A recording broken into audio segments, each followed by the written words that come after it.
Ladies and gentlemen, please welcome to the stage ABC News Chief Justice Correspondent and former Steering Committee Chair of the Reporters Committee, Pierre Thomas.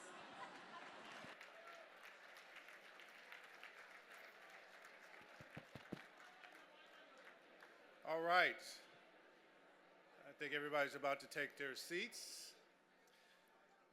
I'd like to say good evening to my Reporters Committee family and to all the guests who gathered here tonight on this very important evening.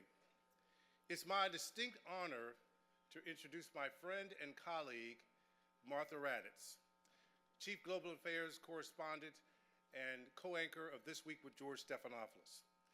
Martha is an award-winning journalist, best-selling author, and a journalist of the highest skill and the highest integrity.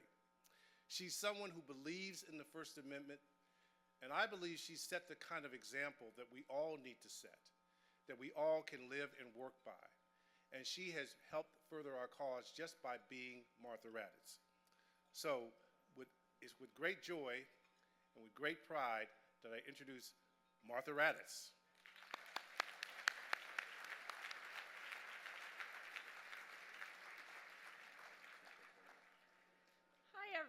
Pierre's not so bad himself, but you can, he sets the bar very high for ABC News. Good evening to everybody on an absolutely gorgeous evening here in New York City. I am truly honored to host this event this evening. I have been, as some of you may know, a global affairs correspondent for a very, very, very long time. But I have seen firsthand what the erosion of a free press can mean for a democracy. We are lucky to live in a country where press freedom is valued and protected, even if it doesn't always feel that way. It's why journalists are able to report stories that hold people in power accountable and inform voters about consequential elections like the one we're preparing for on November 5th. We are not always perfect, but we do get up every day to do our jobs for the public, not for ourselves, for the public. So tonight, we're gathered to celebrate press freedom with a special emphasis on freedom, given we all remain absolutely overjoyed by the return of Evan Gershkovich.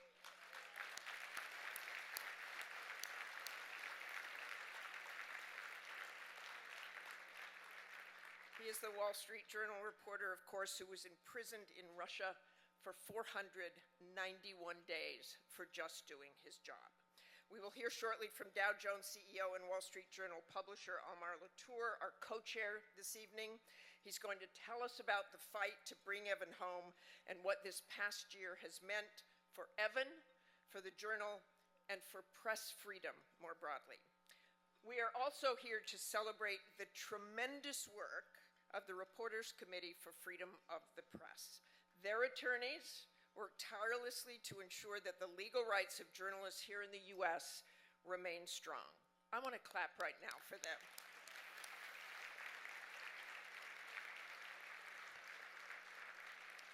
And of course, we are here tonight to recognize our honorees, the brightest and boldest in news across this nation. People with the courage to tell important stories in the face of threats, people with the tenacity to report unflinchingly on government, people who inform communities that are often left behind, people whose work embodies the value of a free press, people who bring hope, curiosity, and dogged commitment to every single story they tell. So I'm honored to be the first to congratulate tonight's recipients.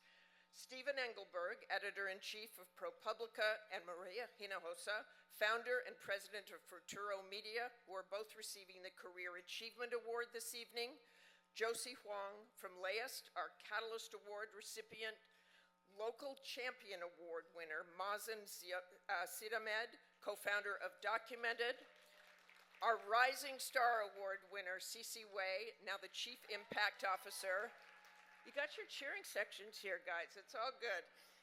Chief Impact Officer of Cal Matters and the Markup. And tonight we'll be presenting our inaugural Pro Bono Service Award to the law firm Covington Burling LLP in recognition of their outstanding pro bono support for journalists and newsrooms provided throughout the Reporters Committee's ProJourn program. Thank you all for your dedication to the First Amendment and for protecting our right to know. In 2024, freedom of the press is more than ever a pillar of our democracy and of a vibrant news ecosystem central to civic health. The fundamental freedom makes it possible for journalists across the country to inform voters about so many important issues this election year, from the economy and immigration to healthcare and abortion rights. And it makes it possible for journalists to shine a light on misdeeds and mistruths, even in the face of attacks and threats that seek to stifle their reporting. It might not seem obvious to many, but sometimes journalists need a lawyer to help tell important stories in the public interest. Yay, lawyers, again.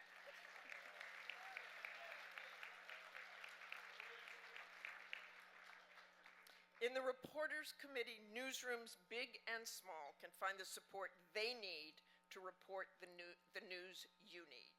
The Reporters Committee mission is so important, providing free legal support for journalists and defending the right to gather news.